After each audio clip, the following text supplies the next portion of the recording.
Please welcome Helen Moses.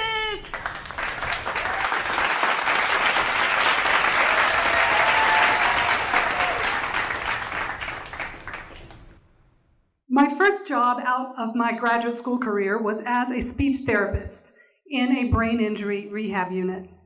And there I worked with patients who, just like that, had lost their ability to communicate. They had lost their voice.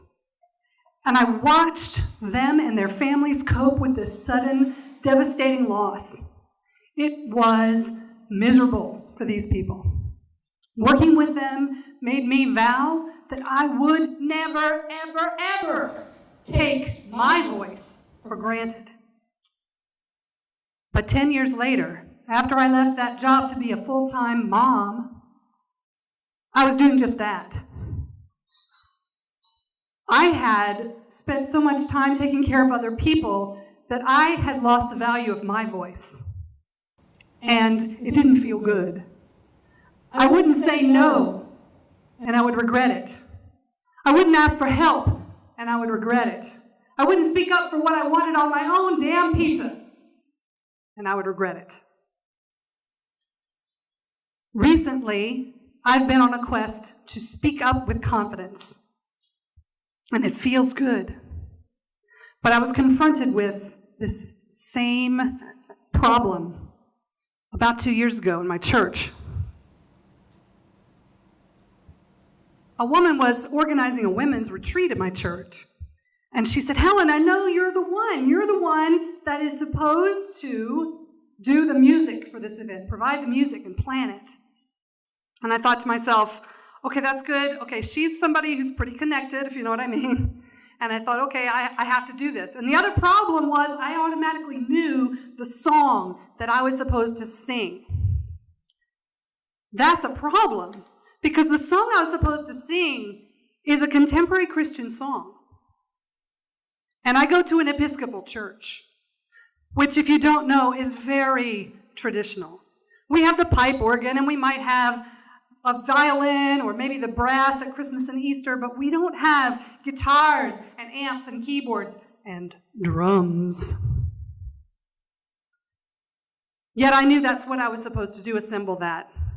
The song that I knew I was supposed to sing was Holy Spirit by Francesca Battistelli.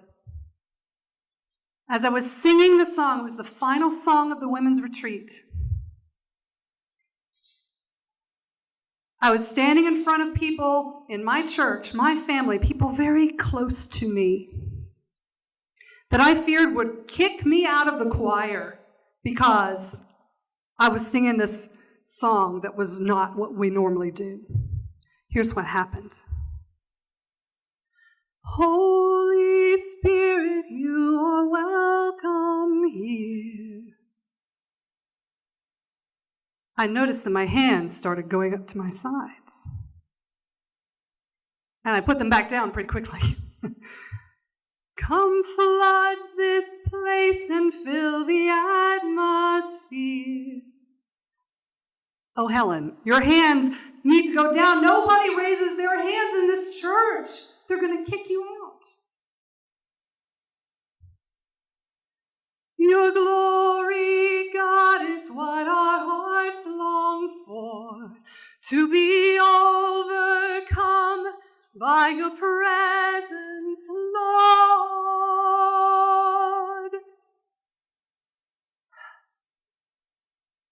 It was in that moment that I felt the freest I had ever felt. I didn't care what anyone else thought about me. I didn't care if they kicked me out of the choir. I just knew that I felt free. I didn't worry about judgment. I didn't worry about rejection, which is something I've dealt with all my life. Fear of rejection. People not liking me.